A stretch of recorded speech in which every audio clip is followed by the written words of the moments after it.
नमः संस्कृताय। प्रिय छात्रों, आज हम नवमी कक्षा की संस्कृत पाठ्यपुस्तक शेमुषी प्रथमो भागः के चतुर्थः पाठः कल्पतरुः के प्रश्नोत्तरों का अभ्यास करेंगे। आइए आरंभ करते हैं। प्रथमः प्रश्नः एक पदेन उत्तरम लिखत। एक पद के द्वारा उत्तर लिखिए। क जिमूत वाहनः कस्य पुत्रः अस्ति।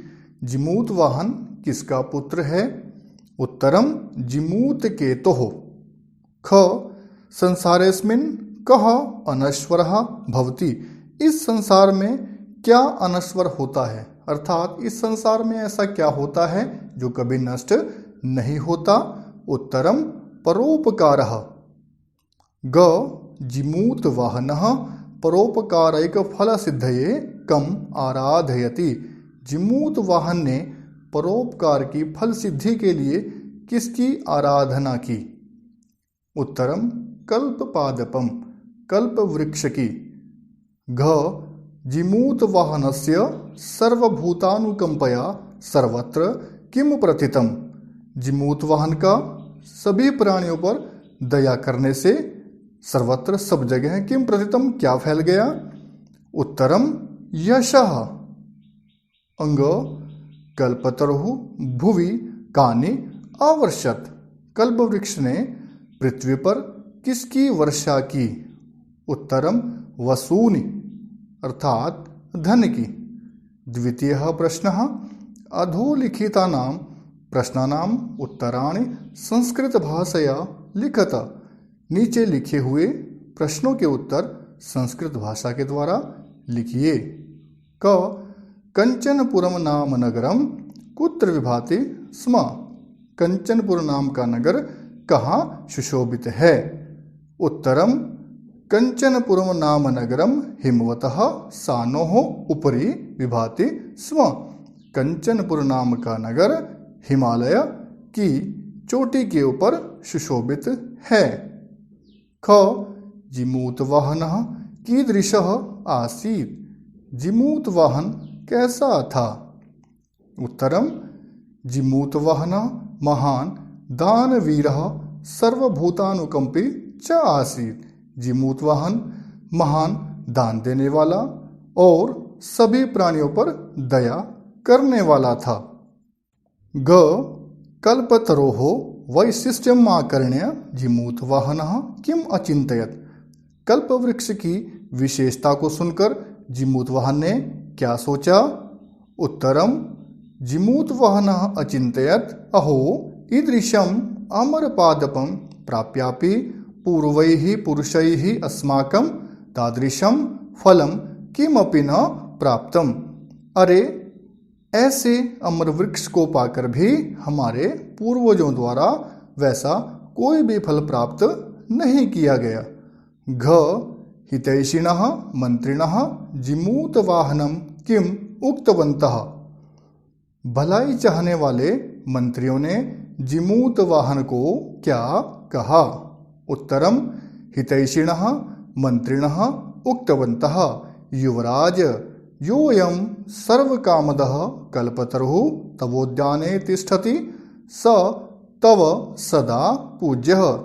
कि हे युवराज, जो यह सभी कामनाओं को पूरा करने वाला कल्प वृक्ष तुम्हारे उद्यान में स्थित है, वह तुम्हारे द्वारा हमेशा पूजनीय है। ग जिमूत वाहनः कल्पतरुम् उपगम्य किम उवाच। जिमूत वाहन ने कल्प वृक्ष के पास जाकर क्या कहा? उत्तरम जिमूत वाहनः कल्पतरुम् उपगम्य उवाच देव त्वया अस्मत्पूर्वेषाम् अभीष्टाः कामाः पूरिताः तन्ममैकं कामं पूरय यथा पृथिवीम् अदृद्रां पश्यामि तथा करोतु देव। कि हे देव, तुमने हमारे पूर्वजों की हर इच्छा को, हर मनोकामना को पूरा किया है, तो मेरी भी एक मनोकामना को पूरा कर दो। यथा पृथ्वीम अदृद्राम पश्यामि, जिससे मैं पृथ्वी को दरिद्रों से रहित देखूं। तथा करोतु देव, हे देव वैसा ही कीजिए। तृतीयः प्रश्नः अधोलिखित वाक्येषु स्थूल पदानि कस्मै प्रयुक्तानि। नीचे लिखे गए वाक्यों में स्थूल पदों को किसके लिए प्रयुक्त किया गया है। क तस्य सानोरुपरि विभाति कंचनपुरम नाम नगरम। यहाँ पर इस वाक्य में तस्य स्थूल पद है। यह किसके लिए आया है? हिमवते, हिमालय के लिए। ख राजा संप्राप्त यौवनम तम यौवराज्ये अभिषिक्तवान। इसमें तम शब्द है जो किसके लिए प्रयुक्त हुआ है? जिमूत वाहनाय। ग अयम तव सदा पूज्यः। यहाँ पर अयम शब्द है, किसके लिए प्रयुक्त हुआ है? कल्पतरवे अर्थात कल्प वृक्ष के लिए। घ तात त्वं तु जानासि यत धनम विचिवचंचलम। यहाँ पर त्वं शब्द जिमूत केतवे, जिमूत केतु के लिए प्रयुक्त हुआ है। चतुर्थः प्रश्नः अधोलिखितानां पदानां पर्याय पदम पाठाचित्वा लिखत। नीचे लिखे हुए पदों के पर्यायवाची पद पाठ से चुनकर लिखिए। क पर्वतः नगः। ख भूपतिः राजा नृपः। ग इंद्रः शक्रः। घ धनम अर्थः। अंग इच्छितम अभीष्टम। च समीपम अंतिकम। छ धरित्रीम पृथ्वीम। ज कल्याणम परोपकारः हितम। झ वाणी वाक्। अय वृक्षः तरुः पादपः। पंचमः प्रश्नः का स्तंभे विशेषणानि ख स्तंभे च विशेष्याणि दत्तानि तानि समुचितं योजयत। का स्तंभ में विशेषण दिए हुए हैं और खा स्तंभ में भी विशेष्य दिए हुए हैं, इनका उचित मिलान कीजिए। अर्थात विशेषण का विशेष्य के साथ मिलान कीजिए। आइए करते हैं। कुल क्रमागतः कल्पतरुः दानवीरः जिमूतवाहनः हितैषिभिः मंत्रिभिः विचिवचंचलम धनम अनश्वरः परोपकारः। षष्ठः प्रश्नः स्थूल पदान्यधिकृत्य प्रश्न निर्माणम कुरुत। स्थूल पदों को आधार बनाकर प्रश्न का निर्माण करो। क तरोः कृपया सह पुत्रम अप्राप्नोत। यहाँ प्रथम वाक्य में तरोः शब्द है, इसके स्थान पर हमें प्रश्न निर्माण करना है, तो इसका उत्तर आएगा कस्य। कस्य कृपया सह पुत्रम अप्राप्नोत। ख सह कल्पतरवे न्यवेदयत्। कल्पतरवे के स्थान पर कस्मै। ग धनवृष्टया कोपि दरिद्रः नातिष्ठत्। धनवृष्टया के स्थान पर कया। घ कल्पतरुः पृथिव्यां धनानि अवर्षत्। पृथिव्यां के स्थान पर कुत्र। अंग जीवानुकंपया जिमूतवाहनस्य यशः प्रासरत्। जीवानुकंपया के स्थान पर। सप्तमः प्रश्नः स्वस्ति तुभ्यं। स्वस्ति शब्दस्य योगे चतुर्थी विभक्तिः भवति इत्यनेन नियमेन अत्र चतुर्थी विभक्तिः प्रयुक्ता। एवमेव कोष्ठगतेषु पदेषु चतुर्थी विभक्तिं प्रयुज्य रिक्तस्थानानि पूरयत। स्वस्ति शब्द के योग में चतुर्थी विभक्ति होती है, यहाँ इस नियम से चतुर्थी विभक्ति का प्रयोग हुआ है। ऐसे ही कोष्ठक में दिए हुए पदों में चतुर्थी विभक्ति का प्रयोग करके रिक्त स्थान पूर्ण कीजिए। क स्वस्ति।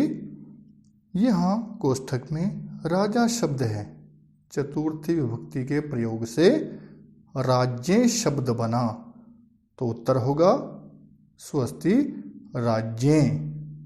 ख स्वस्ति कोष्ठक में प्रजा शब्द है और प्रजा से प्रजायै और प्रजाभ्यः दोनों ही उत्तर सही हैं।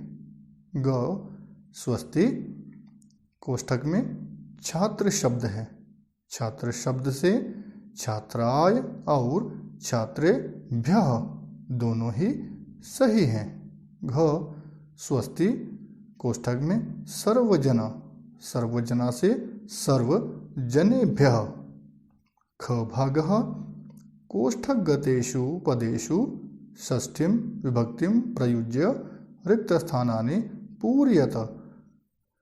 कोष्ठक में दिए हुए पदों में षष्ठी विभक्ति का प्रयोग करके रिक्त स्थानों को पूर्ण कीजिए। क तस्य उद्याने कल्पतरुः आसीत्। यहाँ कोष्ठक में गृह शब्द दिया गया है। गृह शब्द में षष्ठी विभक्ति के योग से गृहस्य शब्द बना, तो उत्तर होगा गृहस्य। ख सह अंतिकम अगच्छत्। कोष्ठक में पितृ शब्द है, पितृ शब्द से पितुः शब्द बना। ग सर्वत्र यशः प्रथितम्। कोष्ठक में जिमूत वाहन, जिमूत वाहन से जिमूत वाहनस्य शब्द बना। घ अयम तरुः। कोष्ठक में किम शब्द है और किम शब्द से षष्ठी विभक्ति के योग में कस्य शब्द बना। प्रिय छात्रों, आज हमने चतुर्थः पाठः कल्पतरुः के प्रश्नोत्तरों का अभ्यास किया। आशा है कि आपको यह पाठ समझ में आ गया होगा। नए पाठ के साथ पुनः मिलामः फिर मिलेंगे। घर पर रहें, स्वस्थ रहें, सुरक्षित रहें। जयतु संस्कृतम, जयतु भारतम, वंदे मातरम।